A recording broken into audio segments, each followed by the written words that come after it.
नमस्कार। आप देख रहे हैं ASTV 24 अंक संवाद। ASTV 24 अंक संवाद में आप सभी दर्शकों का स्वागत है। क्यों मनाई जाती है बकरीद? यह हजरत इब्राहिम के अल्लाह के प्रति अपने बेटे इस्माइल की कुर्बानी की याद में मनाया जाता है। यह इस वाक़े को दिखाने का तरीका है कि हजरत इब्राहिम अल्लाह में सबसे ज्यादा विश्वास करते थे। दरअसल अल्लाह पर विश्वास दिखाने के लिए उन्हें अपने बेटे इस्माइल की बलि देनी थी। जैसे ही उन्होंने ऐसा करने के लिए अपनी तलवार उठाई, दैवीय शक्ति से उनके बेटे की बजाय एक दुम्बा, भेड़ जैसी ही एक प्रजाति वहां पर आ गई। उनके कुर्बान करने के लिए आज इसी कहानी के आधार पर जानवर की कुर्बानी दी जाती है। इसे 3 भागों में काटा जाता है।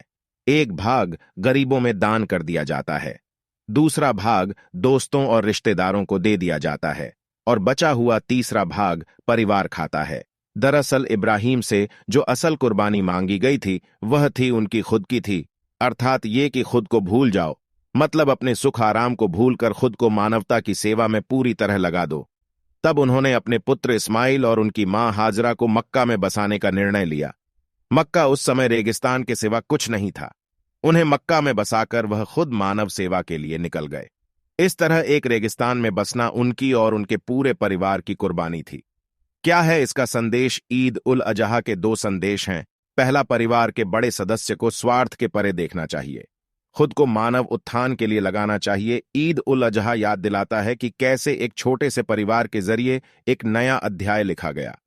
बकरीद पर दी जाने वाली कुर्बानी हज के दौरान कैसे होती है? बकरीद यानी ईद उल अजहा पर किसी पशु की बलि भी हज के दौरान दी जाती है, लेकिन हर व्यक्ति बलि नहीं देता, नहीं अव्यवस्था फैल सकती है।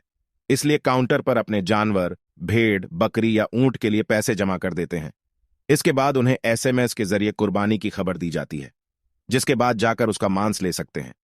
इस कुर्बानी के लिए लाखों पशुओं की जरूरत होती है, जिसके लिए सऊदी अरब, सूडान सहित कई अफ्रीकी देशों और पाकिस्तान आदि से पशु आयात करता है। इस ईद को कई नामों से जाना जाता है। ईद उल अजहा, ईद अल अजहा, ईद उल अजहा, ईद अल अधा, ईद उज जुहा। मीठी ईद और बकरीद में अंतर। बकरीद को मीठी ईद के करीब 70 दिनों बाद मनाया जाता है। दोनों त्योहारों में काफी अंतर है, लेकिन सामाजिक रूप से एक जैसे हैं। दोनों में अल्लाह को शुक्रिया अदा किया जाता है। मीठी ईद पर लोग सभी को ईदी देते हैं और खूब खुशी से इस दिन को मनाते हैं। कहते हैं जंगे बदर खत्म होने के बाद पैगंबर मोहम्मद ने ईद उल फितर का जश्न मनाया था। इस्लामिक कैलेंडर के हिसाब से इसे हिजरी सन भी कहते हैं। इसके मुताबिक चांद की चाल के आधार पर रमजान का महीना आता है। बकरीद को कुर्बानी का दिन कहते हैं। इस दिन कुछ नियमों का पालन किया जाता है।